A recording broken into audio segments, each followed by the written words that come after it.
I'm Shalini Sangam. I'm a final year student of Information Technology. I'd like to share my experience with you all. First of all, I want to thank my institution, Gyan Ganga Institute of Technology and Management. And the most important, I'd like to thank my principal, Mr. Venkat Raman, जिन्होंने ऐसा सोचा कि हमारी training हमारे college में हो, which has given me direction to make my career in networking. Generally इससे पहले जो हम लोगों ने ट्रेनिंग की थी उसमें ऐसा होता था कि स्टार्टिंग के 2-3 दिन हम जाते थे और फिर अटेंडेंस 1/4 होती जाती थी और लास्ट तक तो बिल्कुल बहुत ही कम बच्चे बचते थे। मगर इस बार जो ट्रेनिंग हुआ इसमें अटेंडेंस हमेशा फुल रहती थी। जो बच्चे कभी कॉलेज में नहीं दिखते थे वो भी थ्रू आउट द ट्रेनिंग हमेशा प्रेजेंट रहते थे। हम लोग टोटल अप्रॉक्स 60 बच्चे थे जिसमें रोज़ मिनिमम 95% अटेंडेंस तो होती थी। And this is just because of our instructor जिन्होंने हमें बहुत मोटिवेट किया था पढ़ने के लिए, जो हमें बहुत अच्छे से पढ़ाते थे। हर कुछ क्लियर रहता था, सब कुछ प्रैक्टिकली दिखता था क्या हो रहा है, तो वी स्टार्टेड एन्जॉइंग इट। हमें इतना मज़ा आता था कि हम ट्रेनिंग के बाहर निकल के भी हमेशा ट्रेनिंग की ही बातें करते थे। इनफैक्ट हमेशा क्यूरियस रहते थे कि अब आगे क्या होगा, अब नया क्या सीखने को मिलेगा। इतना कुछ था सीखने को नेटवर्किंग में। रोज़ जाते थे। 3 वीक्स कैसे पार हो गया बिल्कुल पता नहीं चला और बहुत कुछ सीखने को मिला था। मैं बार बार ऐसे लकी बोल रही हूँ एंड इट रियली मीन्स, मुझे लगता है कि मैं सच में लकी हूँ कि मैंने यहाँ पे ट्रेनिंग की। मैं लकी हूँ कि मुझे इतने अच्छे इंस्ट्रक्टर्स मिले। मैं लकी हूँ कि मैंने इतनी अच्छी ट्रेनिंग अटेंड की और ना कि सिर्फ मेरी ट्रेनिंग अच्छी थी, इनफैक्ट हमारे जो इंस्ट्रक्टर थे उनका इंडस्ट्री एक्सपीरियंस बहुत वास्ट था। हमें इतने अच्छे से नेटवर्किंग समझ में आने लगा था कि हम चाहते थे इसमें कोई करियर चूज़ कर सके तो अच्छा था।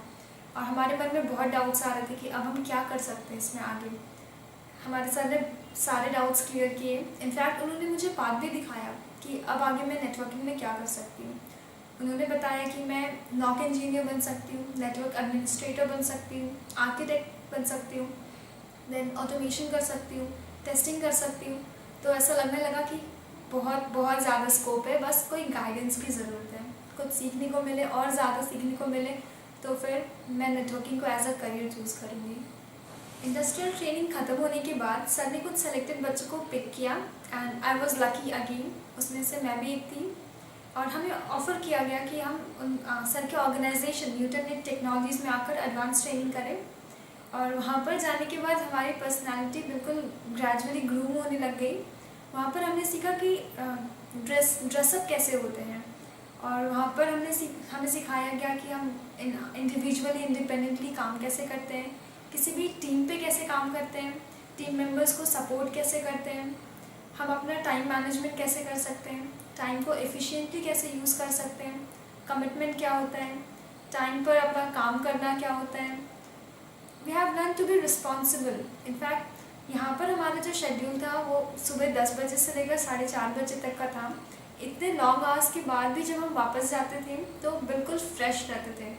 इनफैक्ट हमारा टाइम मैनेजमेंट इतना अच्छा हो गया था कि यहाँ पे इतना ज़्यादा काम करने के बाद भी कॉलेज वर्क साथ में बिल्कुल अच्छा चलता था। सब कुछ बिल्कुल मैनेज्ड वर्क वे में था। सर के ऑर्गेनाइजेशन में आने के बाद हमने बहुत सारी टेक्निकल चीज़ें सीखी, बहुत सारा प्रोटोकॉल सीखा। इनफैक्ट सिर्फ सीखा ही नहीं बल्कि हर कुछ बहुत इन डेप्थ में सीखा, बहुत बारीकी से सीखा। सर हमेशा क्रॉस क्वेश्चन करते थे कि ये क्या हो रहा है, कैसे हो रहा है, क्यों हो रहा है, तो हमें हमेशा रेडी रहना पड़ता था। हमें फोर्स किया गया कि हम ज़्यादा से ज़्यादा सीखें। हमारी लॉजिकल थिंकिंग बढ़ गई।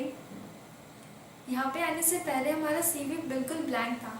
हमें समझ ही नहीं आता था कि ऐसा क्या डालूं जो आता है एक्चुअल में। फिर धीरे धीरे हमारे सीवी भरती चली गई, स्किल से भरती चली गई। इनफैक्ट सर ने 2-3 सीवीज दिखाई हमें जो एक्सपीरियंस्ड इंडिविजुअल्स की थी, जिन्हें 2-3 साल का एक्सपीरियंस था।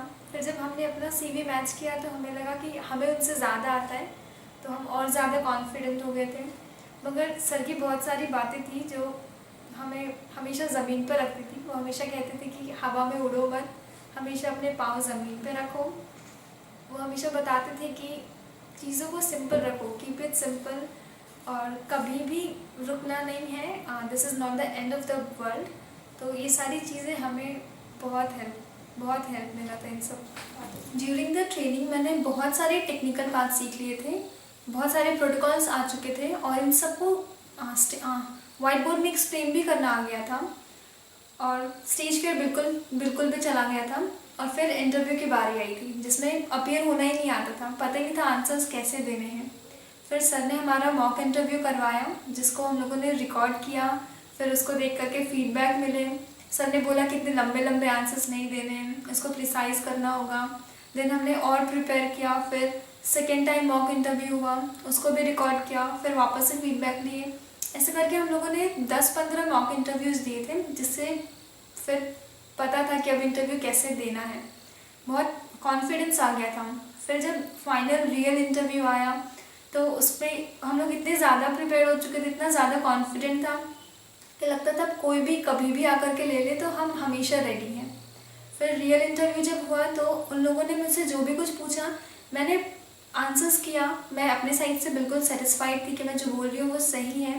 फिर उनके रेस्पॉन्सेस से, जैसे उन्होंने मुझे बोला था कि oh good you know this also, oh it's good that you know this, तो उनके रिस्पॉन्सेस से मुझे ऐसा लग रहा था कि वो जो ले रहे वो भी सेटिस्फाइड है। तो जब मैंने अपने आप को देखा, उस इंटरव्यू को रिकॉल किया, तो मुझे लगा कि उन लोगों ने बहुत बार ऐसा बोला कि हाँ अच्छा है, सब कुछ अच्छा जा रहा था।